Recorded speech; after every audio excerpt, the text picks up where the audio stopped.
जय गुरु महाराज, जय संत सुब्रमण्य महाराज। एक सूचना थी मेरे से करवाई है। कांति भाई इंतजार कर रहे हैं अपने छगन भाई का इंतजार कर रहे हैं। छगन भाई जहां पर भी हो वहां पहुंचे। आज इस मानगढ़ धाम के इस पावन तरह पर 4 राज्यों से आदिवासी समुदाय, साथ ही हमारे बीच में एससी और ओबीसी के कुछ साथी और माइनॉरिटी के कुछ साथी बिल प्रदेश की एकता को कायम करने के लिए इस मानगढ़ धाम पर एकत्रित हुए और हम सब के द्वारा 1913 में जो यहाँ पर एक शहादत हुआ था, 1500 से ऊपर बिलों को मारा गया था, उनके वंशज के रूप में हम आज एकत्रित हुए हैं। और जो शहीद हुए हमारे वीर महापुरुष, जिन्होंने अपनी जान गंवाई, उनके जो सपने थे, उनका जो उद्देश्य था, हम सब मिलकर पूरा करने की कोशिश करेंगे। आज इस पहाड़ी पर जो साथी आए हैं, आदिवासी समाज की अगर बात करें, राजस्थान के अंदर टोटल जनसंख्या का 12.5% जनसंख्या आदिवासी है। मध्य प्रदेश की बात करें, गुजरात की बात करें, 1 से 1.5 करोड़, और उधर महाराष्ट्र सौराष्ट्र वाले भाइयों की बात करें, 1.5 करोड़ के आसपास आदिवासी समुदाय है। लेकिन आज यहाँ पर जो अपना जमीर जगा के, जो दिल से यहाँ पर आया है, वो भाई कौन है? हमारे इस कार्यक्रम में पहुंचे ऐसे भाई हैं जिनका घर का व्यवस्थित स्थिति नहीं है, जो कई साथी बेरोजगार हैं, उनके पास रुपया पैसा नहीं है, उनके पास गाड़ियां नहीं है। वो भाई समाज के लिए सबसे पहले आए हुए हैं यहाँ। जो भाई उनको कोई सुविधा नहीं है, उनके पास पैसा भी नहीं है, गाड़ियां भी नहीं है, लेकिन उनके अंदर आदिवासी समाज का खून है और उनके स्वाभिमान जो जगह है उस आधार पे यहाँ पर आए। कई साथी ऐसे ही हमारे समाज का सर्टिफिकेट लगा के बड़े नेता, बड़े अधिकारी बन गए। जिस सर्टिफिकेट के आधार पे वो अधिकारी बने, अपने आप को बड़ा सुपर समझते हैं और आदिवासी समाज के लिए अलग सोच रखते हैं हमारे समाज के भाई। तो ये जो लड़ाई है, ये लड़ाई जो है, हमारे पुरखे भी लड़ते आए थे, हम भी लड़ रहे हैं और आने वाली पीढ़ी को भी लड़ना पड़ेगा। तो लड़ाई वही लोग लड़ेंगे जिनका जमीर जिंदा है, जिसका जमीर जिंदा है, जिसके अंदर आदिवासी खून जागता है, वही लड़ाई लड़ेगा। इससे यह साबित होता है कि जो पैसे वाले, गाड़ियां वाले, वो लड़ाई नहीं लड़ेंगे। देश का इतिहास उठा के देख लो, कोई भी आंदोलन हुआ है, किसी भी आंदोलन में अमीरों ने आंदोलन किया और जीते, अमीरों का आंदोलन कभी सुना? कोई भी समाज हो जो धरातल से जुड़ा हुआ है, जो समाज की भावना रखता है, वही व्यक्ति आंदोलन करता है। तो मैं आप सबको खूब दिल से धन्यवाद देना चाहूंगा।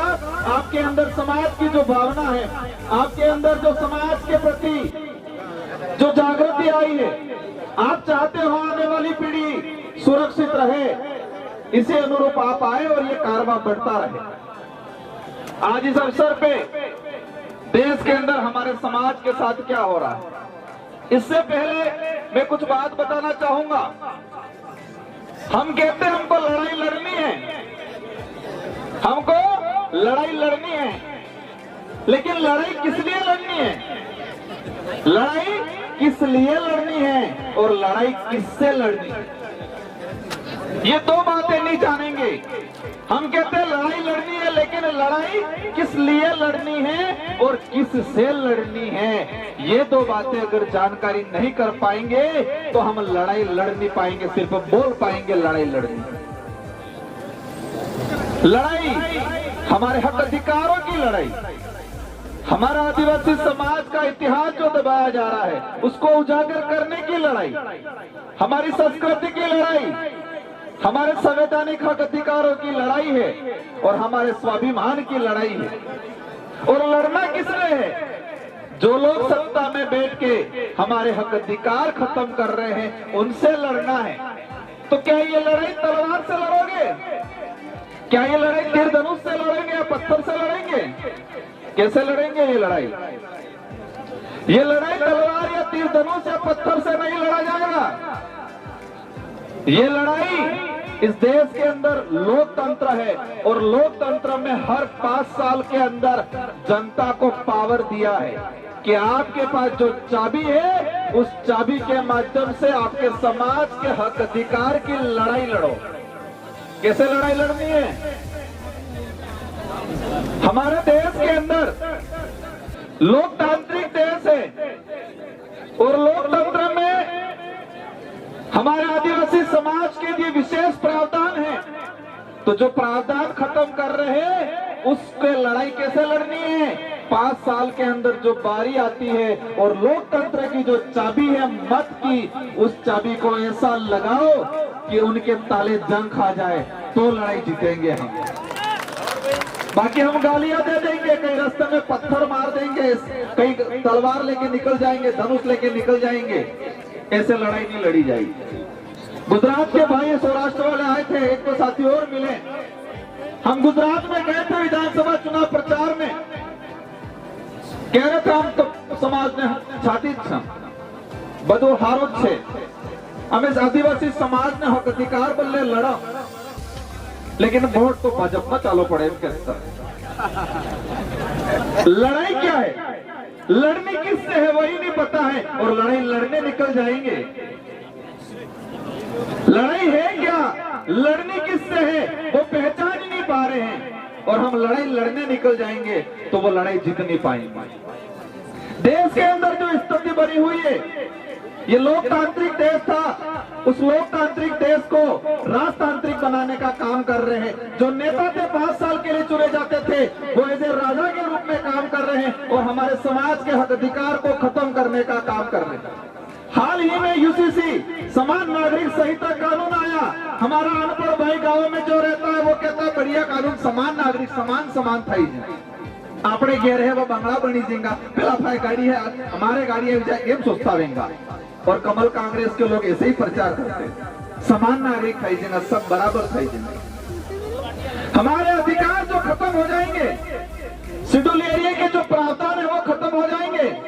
और मैं इस मंच के माध्यम से कहना चाहता हूं कि अगर समान नागरिक संहिता कानून पास हो गया तो जो ये बांसवाड़ा और डूंगरपुर में हमारे जो लोकसभा सांसद चुन के गए हैं वो नेक्स्ट कभी कोई चुनाव नहीं लड़ पाएंगे।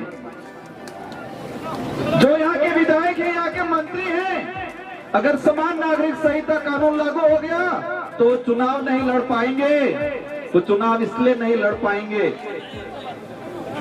वो चुनाव इसलिए नहीं लड़ पाएंगे कि बेबे तण बहिर जही और समान नागरिक संहिता कानून लागू थाई गयो तो हिंदू लोग थाएगा और हिंदू लोग आधार थकी बे बहिर जेवाड़ा चुनाव में नौकरी नहीं मिले।